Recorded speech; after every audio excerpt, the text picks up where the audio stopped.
Hello friend, welcome back to Telugu recipe cart. ఈరోజు వీడియోలో టేస్టీగా హెల్తీగా దోసకాయ పచ్చడిని ఎలా చేయాలో చూపిస్తానండి.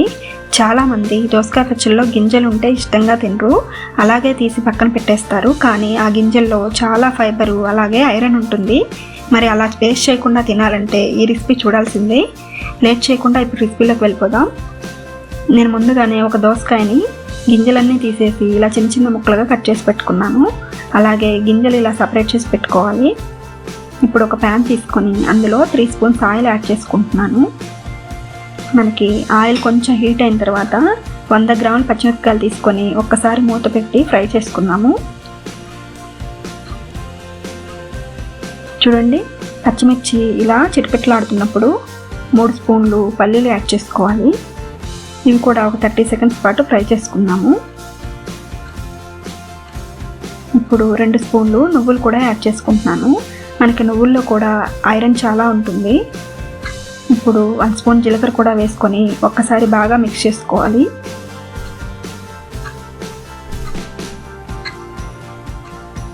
నేను ఇక్కడ 2 వెల్లుల్లిపాయ రెబ్బల్ని పొట్టు తీసి ఇలా చిన్న చిన్న ముక్కలుగా కట్ చేసి ఆయిల్లో ఫ్రై చేసుకుంటున్నాను. ఇలా చేసుకోవడం వల్ల టేస్ట్ చాలా బాగుంటుంది. ఇప్పుడు ఇదంతా కూడా ఒక బౌల్లోకి ట్రాన్స్ఫర్ చేసుకొని రూమ్ టెంపరేచర్ వచ్చే వరకు వెయిట్ చేద్దాం. ఇప్పుడు ఒక మిక్సీ జార్ తీసుకొని అందులో ముందుగా ప్రిపేర్ చేసుకున్న ఈ మిక్చర్ అంతా కూడా యాడ్ చేసుకోవాలి.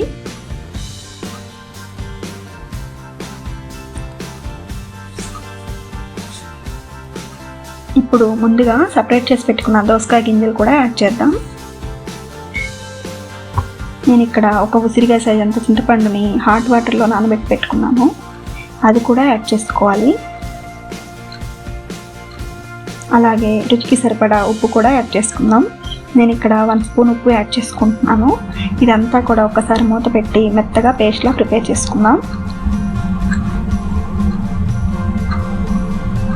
చూడండి, మనకి ఇది చాలా మెత్తగా కన్సిస్టెన్సీ అనేది ఇలా రావాలి. ఇప్పుడు ఒక బౌల్ తీసుకొని అందులో మనం ముందుగా కట్ చేసి పెట్టుకున్న దోసకాయ ముక్కలు వేసుకుందాం. ఇప్పుడు ఈ పేస్ట్ కూడా యాడ్ చేసి ఒకసారి ముక్కలకి పట్టేలా బాగా మిక్స్ చేసుకోవాలి.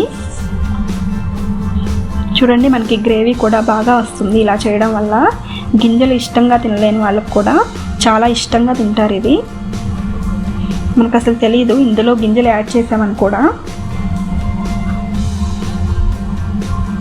ఇప్పుడు ఒక ప్యాన్ తీసుకొని అందులో ఆయిల్ యాడ్ చేసుకున్నాను. అలాగే పోపు గింజలన్నీ యాడ్ చేసుకోవాలి.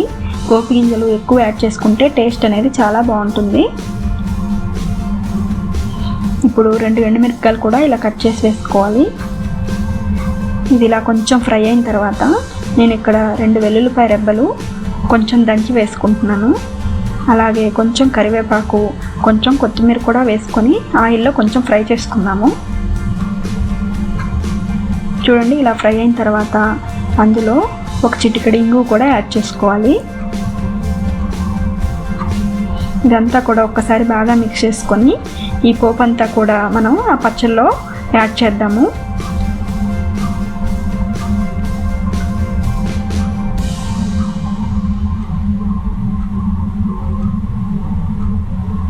ఇప్పుడు ఇదంతా కూడా ఒక్కసారి బాగా మిక్స్ చేసుకోవాలి.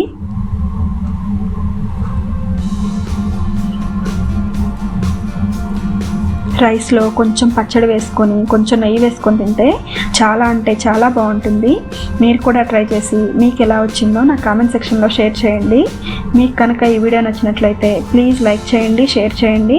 అలాగే తెలుగు రెసిపీ కార్ట్ ఛానల్ని సబ్స్క్రైబ్ చేయండి. Thanks for watching.